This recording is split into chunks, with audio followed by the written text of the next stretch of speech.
महारानियां अपने लंबे, घने और चमकदार बालों के लिए 7 दिनों का एक अनुशासित क्रम अपनाया करती थीं। नीचे उसी परंपरागत सप्ताहचर्या को पॉइंट टू पॉइंट बताया जा रहा है। पहला दिन, तेल संस्कार। इस दिन वे स्वयं या दासियों से सिर की अच्छी तरह मालिश करवाती थीं। तिल का तेल, नारियल तेल, आंवला तेल या जड़ी बूटियों से बना तेल हल्का गुनगुना कर बालों की जड़ों तक लगाया जाता था।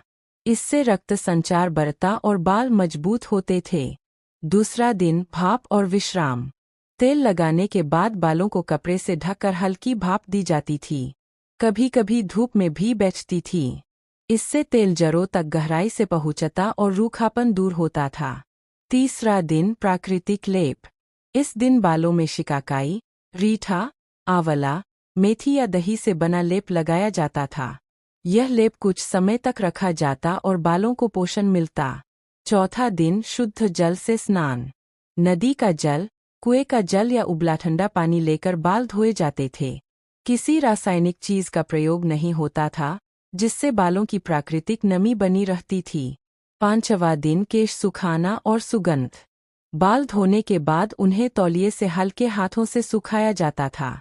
फिर बालों में गुलाब जल, केमरा जल या प्राकृतिक सुगंध लगाई जाती थी। छठा दिन, केश संवार और जटाओं की देखभाल।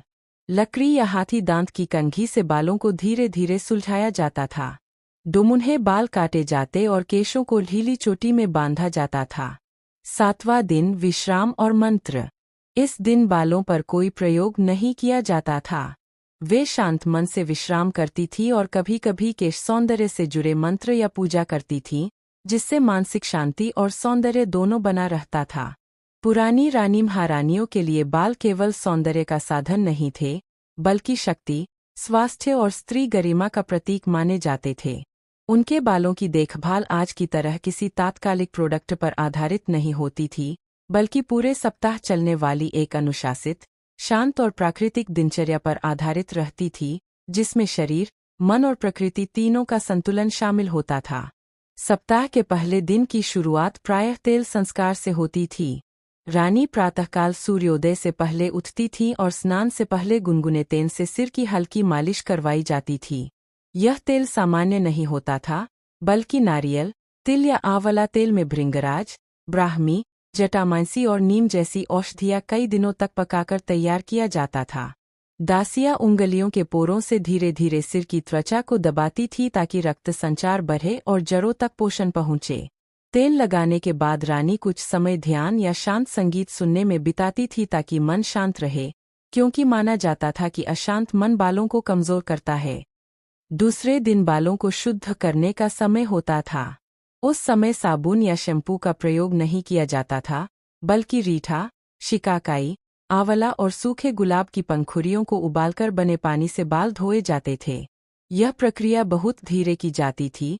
बालों को रगड़ा नहीं जाता था, बल्कि पानी को बालों में बहने दिया जाता था। धोने के बाद बालों को खुला छोड़ दिया जाता था ताकि वे स्वाभाविक रूप से सूखें। धूप की हल्की किरणों में कुछ समय बैठना भी इस दिनचर्या का हिस्सा था, क्योंकि इसे बालों के लिए औषधि माना जाता था। तीसरे दिन पोषण का दिन होता था। इस दिन रानी बालों में उबटन या लेप लगवाती थी, जो दही, एलोवेरा, आंवला चूर्ण, मेथी पाउडर और कभी कभी केसर या चंदन से बनाया जाता था। यह लेप न केवल बालों को मुलायम बनाता था, बल्कि सिर की त्वचा को ठंडक देता था। लेप लगे बालों के साथ रानी अधिक शारीरिक श्रम नहीं करती थी, बल्कि पुस्तक पाठ, कढ़ाई या शास्त्रों का श्रवण करती थीं।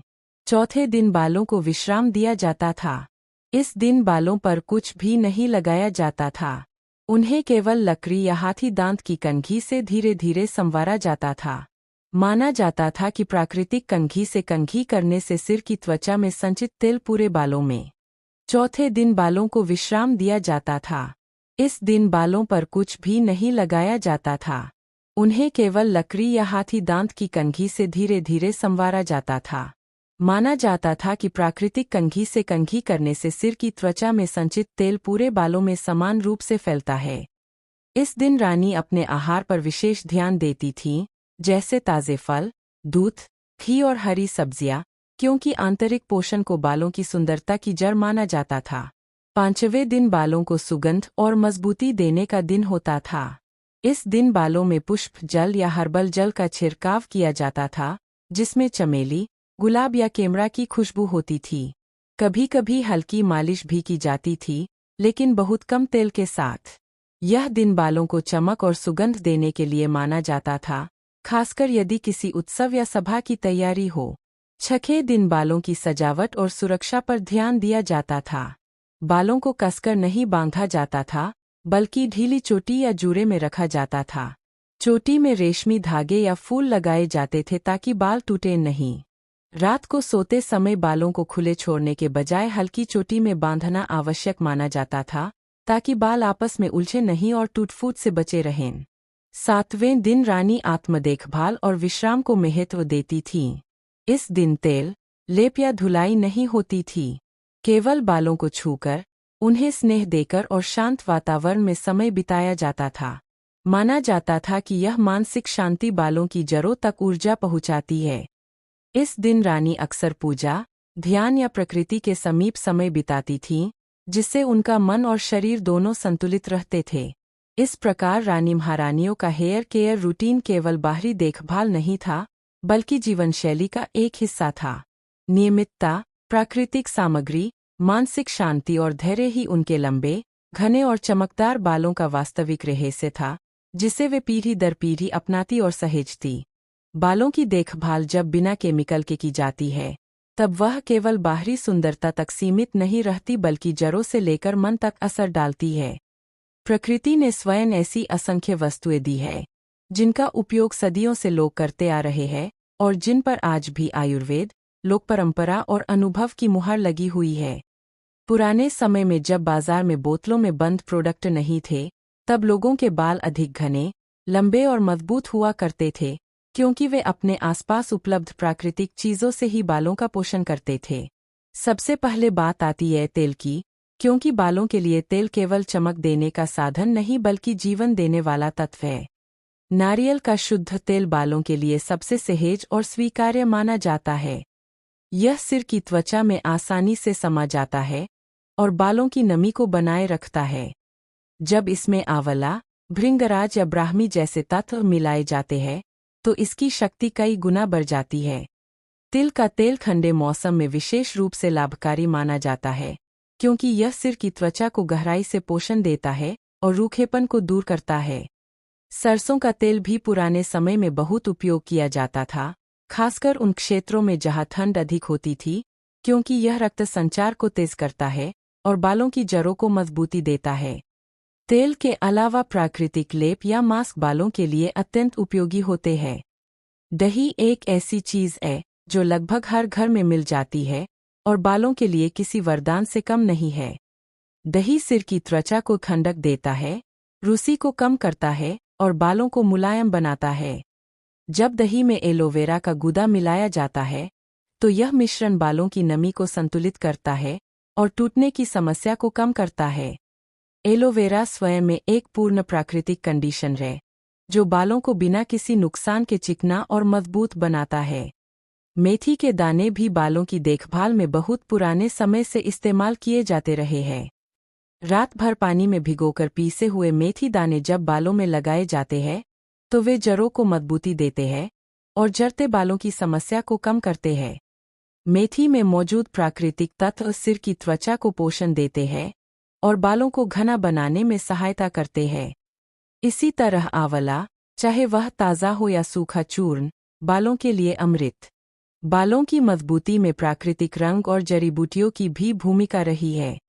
मेहंदी केवल रंग देने के लिए ही नहीं, बल्कि सिर की त्वचा को ठंडक देने और बालों को मजबूत बनाने के लिए भी प्रयोग की जाती थी। जब मेहंदी में दही, चाय की पत्ती का पानी या आंवला मिलाया जाता है, तो यह बालों के लिए संपूर्ण उपचार बन जाता है।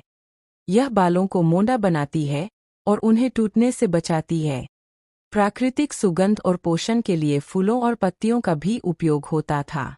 गुड़हल के फूल और पत्तियां बालों की वृद्धि में सहायक माने जाते हैं। इन्हें पीसकर तेल में मिलाया जाए या सीधे लेप के रूप में लगाया जाए तो बालों में जाना जाती है। नीम की पत्तियां सिर की त्वचा को स्वच्छ रखने में मदद करती है और संक्रमण या खुजली जैसी समस्याओं से बचाती है। बालों की देखभाल केवल बाहर से कुछ लगाने तक सीमित नहीं होती, बल्कि शरीर के अंदर क्या जा रहा है, उसका भी सीधा प्रभाव बालों पर पड़ता है। दूध, घी, फल, हरी सब्जियां और पर्याप्त पानी पीना प्राकृतिक रूप से बालों को मजबूती देता है। पुराने समय में लोग मानते थे कि जो भोजन शरीर को पोषण देगा, वही बालों को भी देगा। इसलिए बिना केमिकल वाली चीजों का असर तब और बेहतर होता है, जब जीवन शैली भी प्राकृतिक हो। इसके साथ ही बालों को संवारने के तरीके भी प्राकृतिक हुआ करते थे। लकड़ी की कंघी या प्राकृतिक रेशों से बनी कंघी का उपयोग किया जाता था, जिससे बालों में स्थैतिक बिजली नहीं बनती थी और टूट-फूट कम होती थी। बालों को जोर से खींचकर बांधना या बार-बार कसकर जूड़ा बनाना उचित नहीं माना जाता था। प्राकृतिक देखभाल में धैर्य सबसे महत्वपूर्ण तत्व है। केमिकल वाले प्रोडक्ट तुरंत परिणाम दिखा सकते हैं, लेकिन प्राकृतिक चीजें धीरे-धीरे असर करती है और उनका प्रभाव लंबे समय तक रहता है। जब कोई व्यक्ति नियमित रूप से तेल लगाता है, प्राकृतिक लेप करता है, बिना केमिकल के बाल धोता है और मानसिक तनाव से दूर रहता है, तब बाल स्वयं स्वस्थ होने लगते हैं। इस तरह बिना केमिकल वाली चीजों से बालों की देखभाल करना केवल एक उपाय नहीं बल्कि एक संपूर्ण दर्शन है, जिसमें प्रकृति के साथ तालमेल, शरीर की समझ और समय का सम्मान शामिल है। यही कारण है कि पुराने समय के लोगों के बाल आज भी हमें प्रेरणा देते हैं और यह सिखाते हैं